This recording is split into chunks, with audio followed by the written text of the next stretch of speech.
মানুষ আপনাকে একদম সশস্ত্র হচ্ছে কি বলবেন? কত মানুষ এখানে না, পৌঁছে এটা তো আমাদের দলের তরফ থেকে মাননীয় মুখ্যমন্ত্রী মমতা বন্দ্যোপাধ্যায়, আমাদের দলনেত্রী, তাঁর খুব স্পষ্ট নির্দেশ ছিল যে আমরা এই আমাদের পাড়া আমাদের সমাধানে অল্প দিন হলেও যেন আমরা সেখানে গিয়ে দাঁড়াই, মানুষের কী কমপ্লেন করছেন বা কী সমাধান চাইছেন সেখানে যেন আমরা সরাসরি আমাদের একটা প্রত্যক্ষ অংশগ্রহণ থাকে।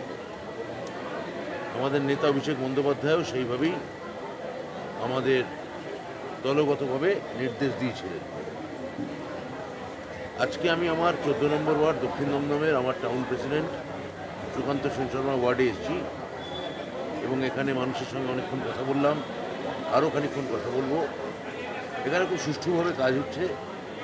বেশ কিছু ক্যাটেগরিতে পুকুর পরিষ্কার থেকে শুরু করে বার্ধক্য ভাতা, লক্ষ্মীর ভাণ্ডার থেকে শুরু করে নিকাশি, এরকম বেশ কিছু সমাধানের জন্যে এই ওয়ার্ডের স্থানীয় বাসিন্দারা, অনেক বয়স্ক মানুষ এসছেন, তাদের সঙ্গে আমার সরাসরি কথা হলো এবং আমার মনে হচ্ছে তারা যথেষ্ট পরিষেবা পেয়ে এবং মমতা বন্দ্যোপাধ্যায়ের প্রতি তাদের আস্থা এই পরিষেবার ফলে আরও স্পষ্ট, আরও দৃঢ় হচ্ছে।